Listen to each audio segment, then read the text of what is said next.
Good morning all of you. तो आज है क्लास 9th का मैथ नंबर सिस्टम।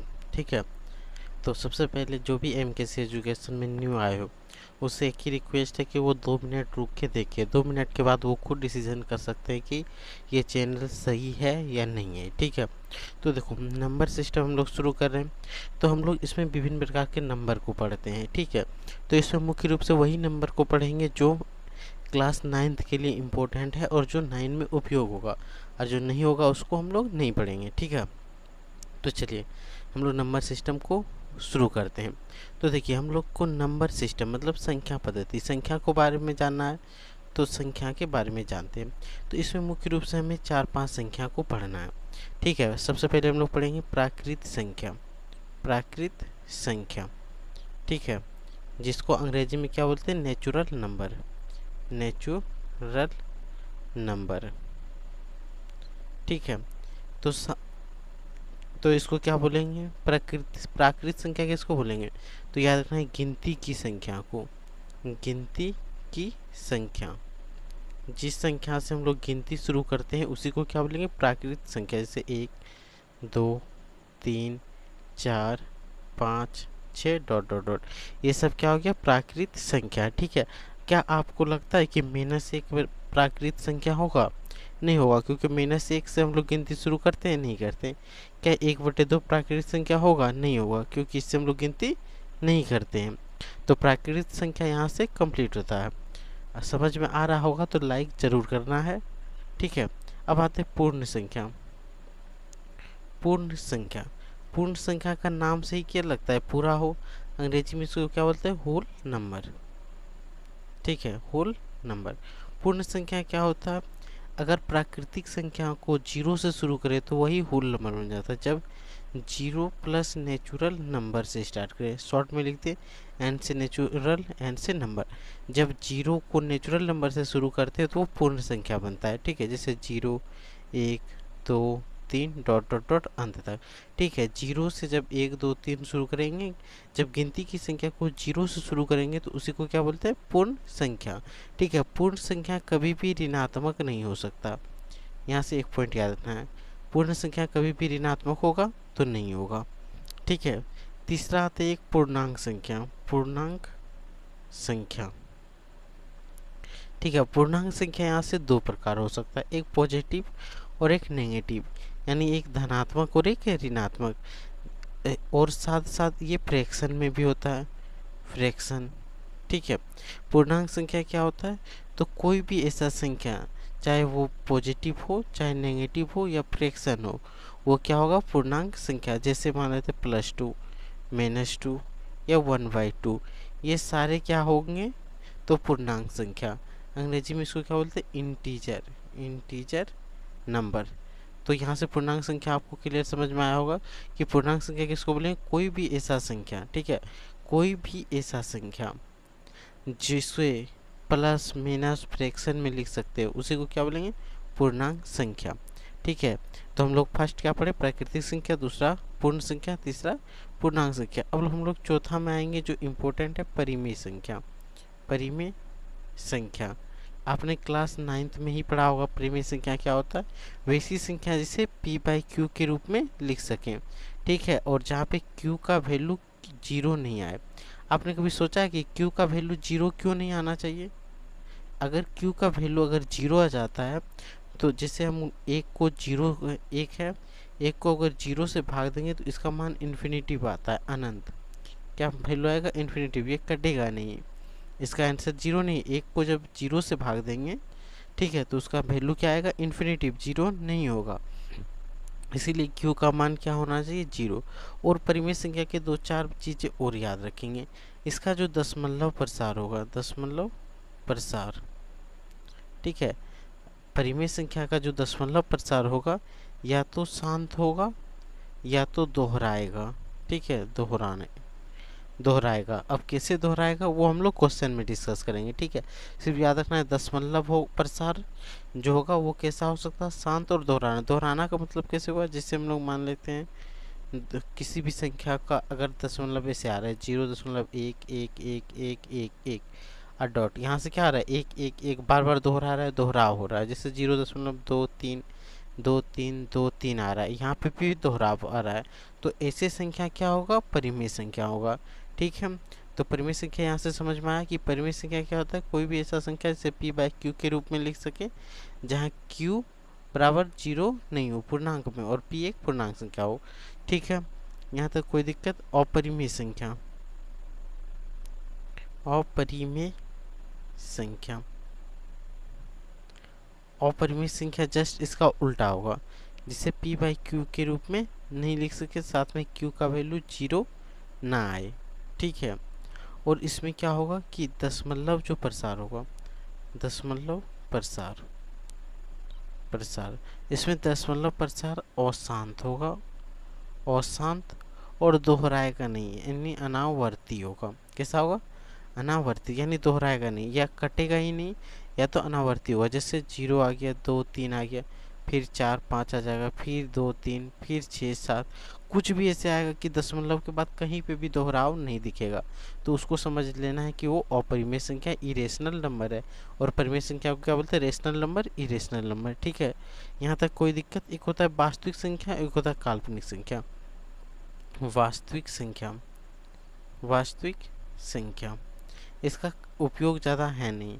और एक होता है काल्पनिक संख्या, काल्पनिक संख्या जिसको बोलते हैं इमेजिनरी नंबर और वर्चुअल नंबर।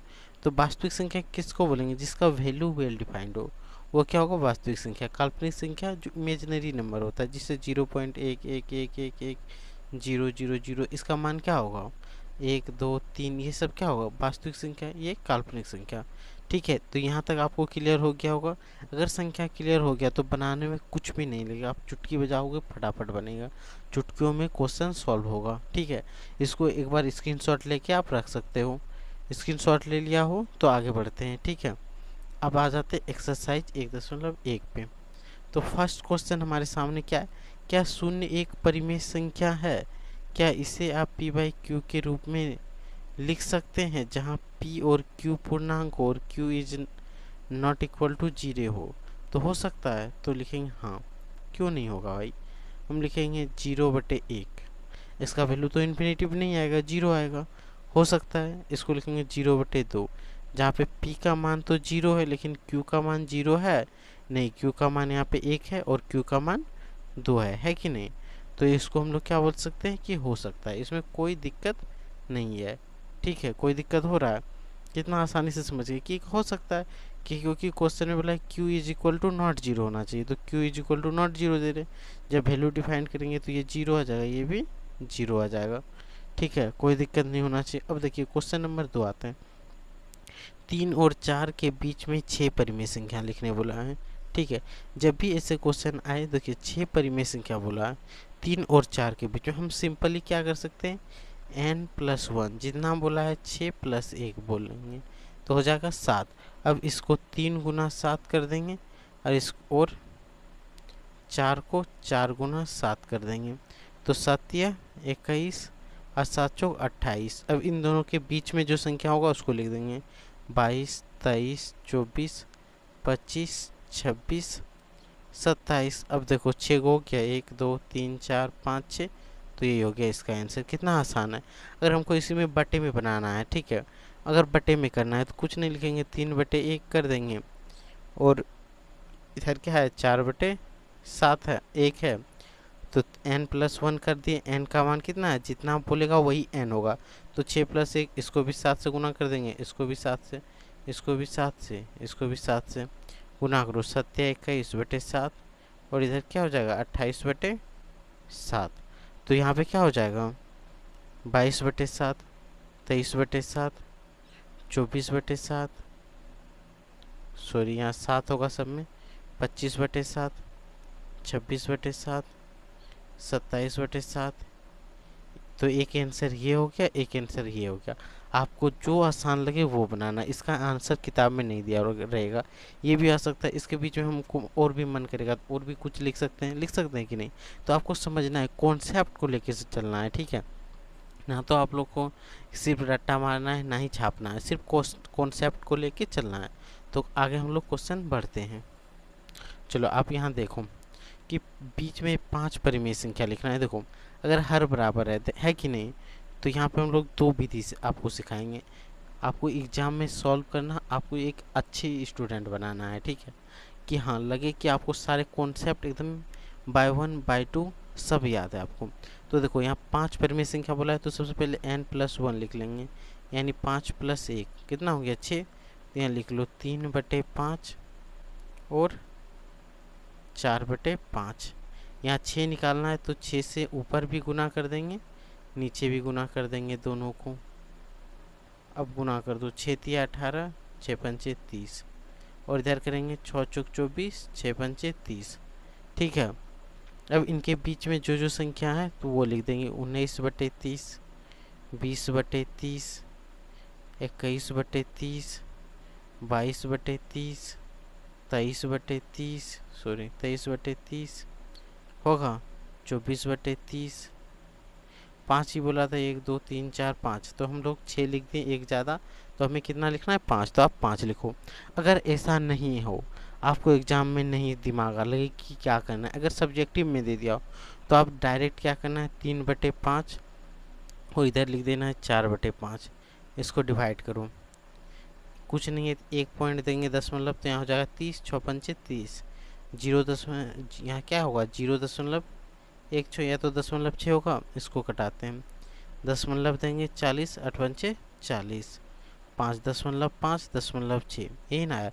इसके बीच में हम लिख सकते हैं 0.5 है, 0.6 ये बड़ा है, तो यहाँ लिख सकते हैं 0.51 होगा, 0.52 हो जाएगा, 0.53 भी हो जाएगा, 0.54 भी हो जाएगा, 0.55 भी हो जाएगा, 0.56 भी हो जाएगा।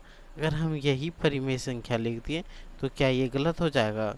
ये भी तो सही है, इन दोनों के बीच में ही लिख रहे हैं कि नहीं, ये भी सही है। ये विधि आपको नहीं बताएगा, लेकिन हम यहाँ बता रहे हैं क्योंकि आपको बेसिक से समझना है, और हर चीज़ में आप नंबर 1 पे हो जाएंगे अगर MKC एजुकेशन को सब्सक्राइब करके रखोगे तो। देखो 51, 52 ये सब क्या हो गया, इसके 0.6 और 0.5 के बीच में ही है कि नहीं, तो ये भी तो एक परिमेय संख्या है।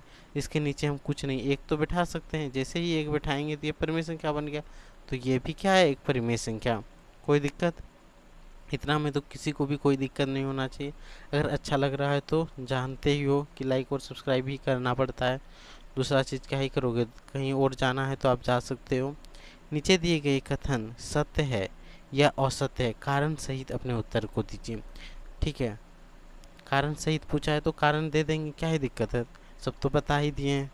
प्रत्येक प्राकृत संख्या एक पूर्ण संख्या है, बताओ भाई। प्राकृत संख्या प्रत्येक, जितना भी प्राकृत संख्या है तो पूर्ण संख्या है, हाँ। क्या लिखेंगे, हाँ। यहाँ सत्य बोला है तो लिख देंगे सत्य।